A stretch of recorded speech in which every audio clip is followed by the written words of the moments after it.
मालवा के राजा इंद्रद्युम्न भगवान विष्णु के परम भक्त थे। उन्हें सपना आया कि नीलमाधव, विष्णु जी का एक रूप, एक पूरी ओडिशा के समुद्र तट पर एक लकड़ी के लट्ठे दारू के रूप में तैर रहे हैं। राजा को उस पवित्र लकड़ी से भगवान की मूर्ति बनाने का आदेश मिला। राजा लकड़ी तो ले आए, लेकिन कोई भी मूर्तिकार उस बेहद सख्त लकड़ी को तराश नहीं पा रहा था। तब स्वयं देव शिल्पी विश्वकर्मा जी एक बूढ़े मूर्तिकार का रूप धारण करके राजा के दरबार में आए।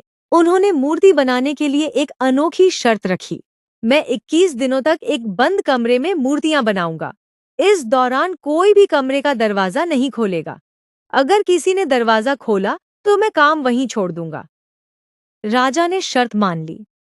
बंद कमरे से कई दिनों तक छैनी हथौड़ी की आवाजें आती रहीं, लेकिन 15वें दिन कमरे के अंदर से कोई आवाज नहीं आई।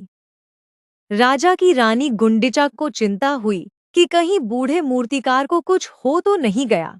रानी के आग्रह पर राजा ने शर्त तोड़कर कमरे का दरवाजा खोल दिया। दरवाजा खुलते ही बूढ़े मूर्तिकार विश्वकर्मा जी अंतर्ध्यान हो गए।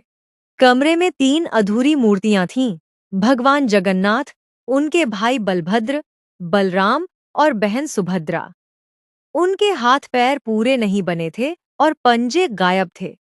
राजा अपनी गलती पर बहुत रोए, लेकिन तब आकाशवाणी हुई कि भगवान इसी रूप में धरती पर रहना चाहते हैं, क्योंकि वे बिना हाथ पैरों के भी पूरे ब्रह्मांड को चला सकते हैं और भक्तों की रक्षा कर सकते हैं।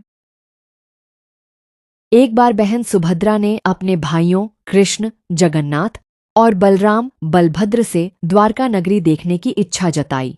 अपनी प्यारी बहन की जिद पूरी करने के लिए दोनों भाइयों ने सुभद्रा को एक भव्य रथ पर बिठाया और खुद भी रथ पर सवार होकर उन्हें पूरी नगरी का भ्रमण कराया। इसी घटना की याद में हर साल आषाढ़ महीने के शुक्ल पक्ष की द्वितीया को पुरी में भव्य रथ यात्रा निकाली जाती है।